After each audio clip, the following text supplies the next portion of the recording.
Hello, hello, hello. I'm Paula Rizzo. Welcome to Inside Scoop. Don't you hate it when you're watching TV or watching a news program and there are some experts on there and you're thinking, how the heck did they get that? How are they there? I know more than they know. I know. Sometimes it happens. But you know what? You know how they got it? They put themselves out there. They pitched. They were able to, say, hey, I know something about something. Maybe they're not the best of the best, but I'm sure you have some things to say. And as a former TV producer, I have made it my mission to be able to help people who want to be known for whatever it is. If you're an author, if you're an entrepreneur, business owner, executive, and you want to be out talking about what you know, I want to make sure that you feel the confidence to do that. Because as a TV producer, it always really broke my heart to not be able to bring people in who they weren't savvy. They didn't know how it worked. They weren't able to look good on camera, or they didn't know how to speak in sound bites and things like that. But we're going to be talking today about the future of PR, because a funny thing happened during COVID-19. A lot of opportunities actually opened up because the world is not the same in so many ways, but also in how we communicate and how we get out there and how we spread our message. So I'm going to be talking to a friend of mine and a fabulous PR guru in just a second. I'll bring her in to say hello. But I also wanted to tell you about my checklist that I have to become a go-to media expert. If you go to paularizzo.com/checklist, I have, a checklist, being that I love lists, you know how I am, all about, what can you do to put yourself out into the world? Because a lot of times experts don't know what the first step will be. And I give you some tips there if you check that out. I'm also a LinkedIn Learning instructor, and so I have a bunch of courses there. And if you go to actually paularizzo.com/LinkedIn, you'll be able to check out all my courses. I have a whole bunch on list making, how to set up your remote office for maximum productivity, and I have some on boundary setting too, which is really great. So if you go to paularizzo.com/LinkedIn, you will be able to check those out. And that's the deal there. But today, I want to make sure that I introduce the very, very lovely, the very fabulous Annie Scranton. Thank you for being here with me. It's so nice to have you. I'm so happy to be here. Thank you. Of course. So Annie and I go way back because you were also a TV producer. Tell everybody a little bit about your background. Well, I started my career pretty much straight out of college working in TV news. I worked at most of the major networks, from Fox News, where Paula and I got to know each other, to Good Morning America, MSNBC, CNBC, CNN, HLN. Wow. Basically all of them. And I was what's known as a booker. So I was responsible for finding the great guests and then booking them to come on and be interviewed live on the air by our anchors. And I did that for the first 8 years of my career. Wow. I didn't even know all of these wonderful things that you did. You were at a lot of networks, a lot of stuff happening. I moved around a lot because it was, I found in TV, whatever show you were working on, you got really siloed. Like if it was a political show, you only booked politics guests. If it was a crime show, you only booked crime. And also, just to be honest with you, the only way to make money in TV is to keep moving, because then you can sort of like play your salary against another network. And totally. You don't go into TV news for the money anyway. So that was part of the reason too. Yeah, we learned that.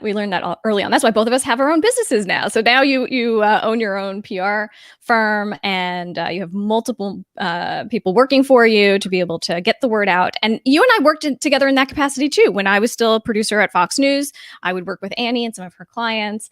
And I'm glad that we're now on this next level of our careers and being able to still chat about it. But COVID-19 has changed so many things, as I mentioned, and the opportunities for PR have also changed. So tell me a little bit about what's different now. Well, I think one of the biggest differences when it comes especially to broadcast television is that all of the studios were closed, and most of them still are, at least in some capacity. So now guests that you see on the cable news networks are able to join virtually, how we are talking right now. Yeah, you can be anywhere. Over Zoom or Skype or whatever. And so it's really democratized that process, because, when I was at my firm, if I was taking on a client and they were based in rural Idaho. Sure. That's not going to be an easy studio to find for a network to find, and then they would have to pay for it because it's not Right. commonly used. So now it's just been able to really level the playing field and allow a lot of other voices to be out there on cable. Yeah, and Mhm. it's interesting too because one of the things that people would often say, even when I was a producer, they would say, "Oh, I'll fly to New York. I don't care. I'll come on my own dime." What a lot of people don't realize is that unless you're on one of the big shows, they're not flying you in. You're coming on your own Oh, dime. You're yeah. gonna just show up because you want to be on that show so badly that you will do that. But now, right? I mean, No, 100%. And not only will they not fly you in, but you could potentially pay your own way and get to New York. And then there's a major breaking news story, and then you get completely canceled. And yes, believe exactly. me, I've had clients in that situation, and it's like the worst, the absolute Yeah, worst. But with news, I always say, and TV, I always say, until you are sitting in the chair actually doing the interview, don't even depend on it. Don't even count on totally. it because there's so many factors. You never know. You really don't. And a lot of times people will be like, oh, well, if you don't play the game the right way, and if you complain about it as the guest, those producers are never going to book you again.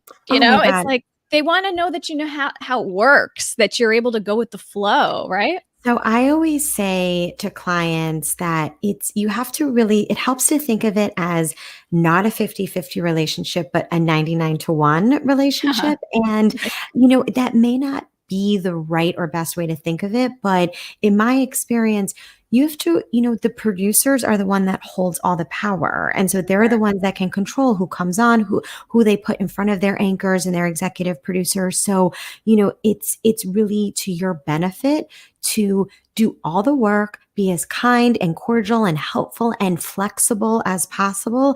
And Yeah. then when you do get on the air, you're going to see such a reward and a benefit from just a 4-minute interview on a network. You're going to immediately see a return on putting in Mm. that time into it. Yeah, for sure. And what about as far as, the way that it works with the types of media that you're doing? So now anybody can start a podcast. Anybody can do a video show. Obviously, I'm doing it right now. You don't start at the tippy top, right? You're not going to be as a guest. You don't start on the Today Show or Good Morning America. You have to work your way up. So, what is it that you tell clients to kind of get practice doing it? Because not everyone is a natural right off the bat.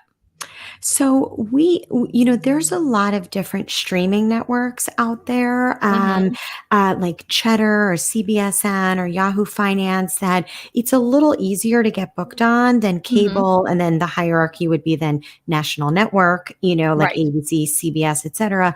And there are also, I think a lot of our times we put our clients on local TV, wherever Mm-hmm. they're based. The point is that it's an easier booking if you've never done television and you don't have any broadcast experience, because the very first thing before you get booked that a producer will ask is, let me see a clip of the guest. I want to Sure. make sure that they have a good presence, that, they don't have Mm-hmm. like their two front teeth missing, that they know Yeah. how to And that string they could together. string together a sentence, right? Like that's, um, I mean, as producers, and because you did this for many, many years, you watch that video 15 seconds. And within 15 seconds, is this somebody I want to book? Is this someone I want to put up against my anchor? Depending on what the segment is, right? a Because hundred sometimes percent. Right. Sometimes you want to make sure it's someone who has an opinion, who'll be able to go to bat for their opinion and not, back down, because that doesn't make good TV. You want to make sure Well, that if you're going to have two opposing views, someone's going to be really strong. Well, that's exactly right. I mean, we want to be providing to the producers on behalf of our clients the most compelling and interesting perspective and point of view. Sure. But then when you get on camera, there's the performance aspect that you have to Yes. account for. And that is something that, does come naturally to a lot of people, but you do media training, like you can train Yep. and get better at it. Sure. But without that sort of connect and the way to sort of be telegenic and sort of, really speak to a larger audience, you may not get asked back Right. if you don't do a really great job.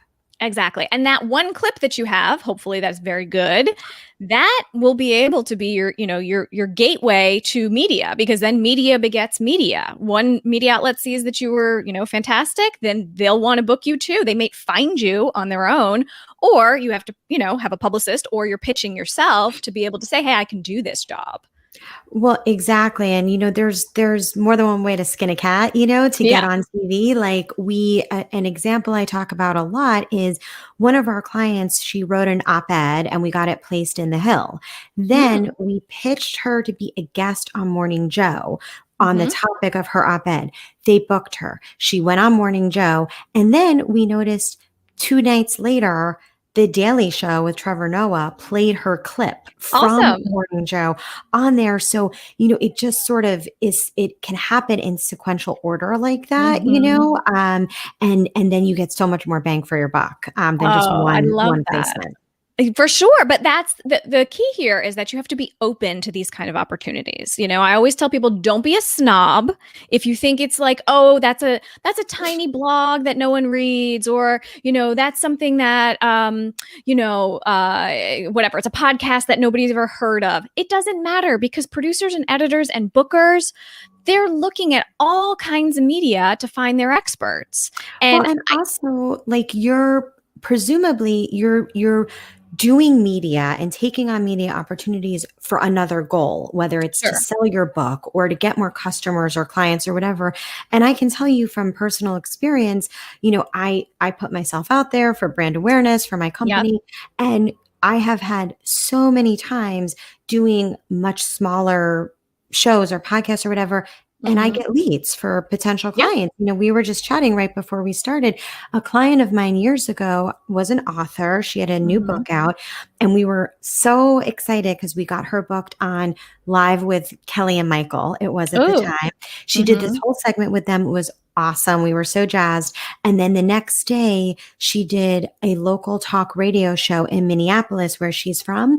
And she was able to track and found out that she sold more books from doing the radio show than she Huh. did from this major national TV broadcast. So that's the thing about media, is that it's very unpredictable. Yeah. And, you have to do a mix of a lot of things to reach your goal. But absolutely, the smaller stuff has a lot of value. Oh, for sure. And it's not that you have to start at the tippy top. And if unless you're Beyonce and you're selling a book, you go on the Today Show, you're going to sell some books. Right. Everybody else is not going to sell books when they're on TV, for sure. Unless It's you're on one of those like home shopping networks where you're supposed to be selling things. it's Uh, true, but I mean, Podcasts will be able to be much more. I think, right? You'll be able to sell more things through podcasts. well, I think when you're on a podcast, or I listen to a lot of podcasts, I tend to be much more engaged and really Sure. listening than if I have on, a news program in the morning. I'm sort of making breakfast, I'm running after my daughter, like whatever. But Totally. when I'm listening to a podcast, I'm either driving or out for a walk, or I'm falling asleep at night, and it's more like gets in your brain. But Hmm. what I was going to say about TV, it's also there's so many more things that you can do to sort of maximize your broadcast experience. So Okay. if you are fortunate enough to get on, say, the Today Show, of Hmm. course there's going to be millions of people watching you in that moment, but afterwards, what's even more important is the link, is the clip you're going to get. Sure. And if you then invest a little bit of money in SEO, search engine optimization, you make sure you're putting it on social, you're putting it on your website, you're sending it out in your digital newsletter, you're going to be able to make sure that even more people see it, and you're going to see Mm. more benefit. Right, exactly. So you want to be able to leverage that media hit. So even though you might Yes. think like, hey, oh, you know what? Not many people watched it, or what, who cares? You now have this amazing clip that not only can you pitch more media with, but you can use it as an asset to, be able to spread the word. And to your point, it's about brand awareness too. There's, you can't really put a dollar sign on that, but for people to see you, they think, oh, you're everywhere now. I saw you did this and you did that and you're on that podcast. And, Well, it just really raises your level there. that's exactly right. And it's also, to the point you just made, it also raises your legitimacy and your Sure. credibility. Hmm. So there's nothing else that can, in the eyes of so many people, make them say, oh, wow, she must be so legit than if you were on CNBC or quoted in the Wall Sure. Street Journal or whatever, because those are real news outlets where they have to Yep. do research and digging and reporting. And for many of our clients, it's helped them get new customers or new business because it sort of sets them apart and gives them that Mm. competitive edge. Yeah, exactly. You just want to be seen as the person who's doing it, who's out there. We Yeah. have a question that from someone who's watching live, who's asking about your opinion on ebooks. And before I let you answer, I just want to give people a little perspective on, back in the day when we were TV producers, ebooks were sort of new, self-publishing was new, Mhm. and I mean, I don't know about you, but I was pretty snobby about who I would book in the beginning. It was like, I'm only going to book traditionally published authors, and ebooks are not a thing. We want to see a physical book. The world has changed. So what do you think now? It's definitely changed, and I mean, if you are in a position where you can still get a traditional book deal, of course that's going to be the best. But Sure. let's face it, the publishing industry has changed so much, and they're not making money the same way that they used to. My opinion is right now is that if you self-publish and you have an ebook, as long as you position yourself and the book correctly, it can be just as impactful as having a traditionally published book. Good. So there you go. You can absolutely make your dent however. Another thing too that I found is that in the very beginning when I first, actually right before I left Fox. So I've been out of there for 3.5 years now. And I'll never forget one of my last bookings was Peter Shankman, who you probably know for years Yeah. is, the creator of Harrow, Help a Reporter Out. But he had just started a podcast. And we identified him as a podcaster. It was probably the first time I had ever booked a guest where that is what we said he did, even though Peter Shankman does many things and he's written Right. many, many books and things like that. But have you found that also has changed? Like that you don't have to have a book. Like it doesn't have to be that. Oh yeah, you totally do not need to have a book to be a credible expert or thought leader in the space. I mean, your resume and where you've worked and the experiences you've had will speak for themselves, and that will be what legitimizes you in the eyes of the media or a TV producer. However, having a book just adds to it. And it also gives you a reason to create a sense of urgency when you're reaching out to a producer, because you can say, Yes. my new book is about to come out on such and such a date, and then there's that little news peg Yes. for the Yes. And let's be clear on what new means. How producer. long do you think is a new book? I mean, so I can pitch a book I can pitch the author as a thought leader years after the books come out. 100%. But if I want to just get PR for the book or have a segment about the book the week it's released, maybe it can last a few weeks, but it's really right around the time it comes out. Totally. And that's something that I think, a lot of people don't realize that in the media, new means really new. Like once your book is a month old, 2 months old, it's old. Yeah. It's out. Now there's 100 other books that just came out this week. So, in the world of TV news, we move so fast that it's done, that's it. However, my first book came out 6 years ago and I'm still talking about that thing and I'm still being booked, Because if the topic of the book still has a relevancy to current news or current trends, you should still use that, and you should still pitch yourself, saying that you're the author of that book, and producers will still introduce you as the author and show the book cover if you ask them many times to do so. Yes, exactly. You make sure you know what to ask for, right? Exactly. Yeah. We're getting some wonderful love in the comments below. So thank you all for writing in. Jonathan says great insight. Kate Hanley said awesome tips. We had Connie who said this was great. So there's a lot of PR love, and of course, Annie is happy to chat with anyone who's interested to do a free 30-minute consultation if you go to pacepublicrelations.com. And Annie, I want to if anyone else has any questions, please put them in the chat box for us. But and we'll get to them. But Annie, I want to ask also about you as a business owner.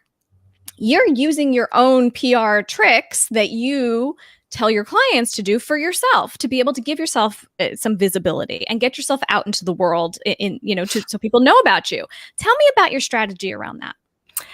A few things. My cousin is a whiz at SEO, and I have retained her for years now to optimize our website Wow, and certain keywords. So I think if you type in NYC PR firm in Google, we're on the first page, which is like Ooh, pretty impressive yeah, considering we're not a massive PR agency like Edelman or whatever, sure. I'm very active on LinkedIn because I find that for me, that's where a lot of our prospective clients are on the most in terms of social media. Mhm. And I try to just do some media when I can, like this podcast, and I do various Sure. speaking engagements on entrepreneurship or media or women in the media, things that are very relevant to my space. But I think if you're a business owner and you don't at least carve out some time to really promote your business and yourself, you're just leaving opportunity on the table. Yeah, and you do have a podcast too that you host, and I've been a Yeah, guest on it. Thank you very much. you're welcome. But it's important to be the one leading the conversation too. So that people see you and that they remember you. I always think about real estate agents. You've probably gotten the postcards in the mail, or if you live in New York City, they've sold an apartment in your building, and you get the postcards, and they tell you, "Oh, we sold such and such for whatever," and you're like, "I don't care right now. I'm not selling my apartment." But when it's time to sell that apartment, you're like, what about that woman who I got the postcard from? Well, That's a very old school way of doing it, but but to your point, that's really part of PR is that it kind of has this intangible quality where, yes, you hope there's a direct correlation between interview and what will happen afterwards, but there's also this less quantifiable aspect of it where you are just getting in the mind, kind of getting yes. in through drips and drabs of getting into people. And I've had so many people just say, "Oh, I saw you post something on Facebook and it reminded me. I wanted to reach out to you about this or that." And so, you have to carve out the time to do that for sure. Yeah. And it's the new way to stay top of mind. You see people and they pop up in your feed, and they're like, "Oh yeah, that's what she does." You just want to be where people, I need mean, you. I've had people from high school that I haven't talked to since high school, which is more than 20 years ago now, who then reach out to me and they're like, "Oh, I know you do PR and the company I work for is looking for an agency. Can we talk?" And it's Right. so flattering, but I know it's because they see what I've posted. Oh, It's as simple 100%. as that. Yeah. And you're sort of training people to know what to use you for in That's that way. exactly right. Yes. Yeah, yeah.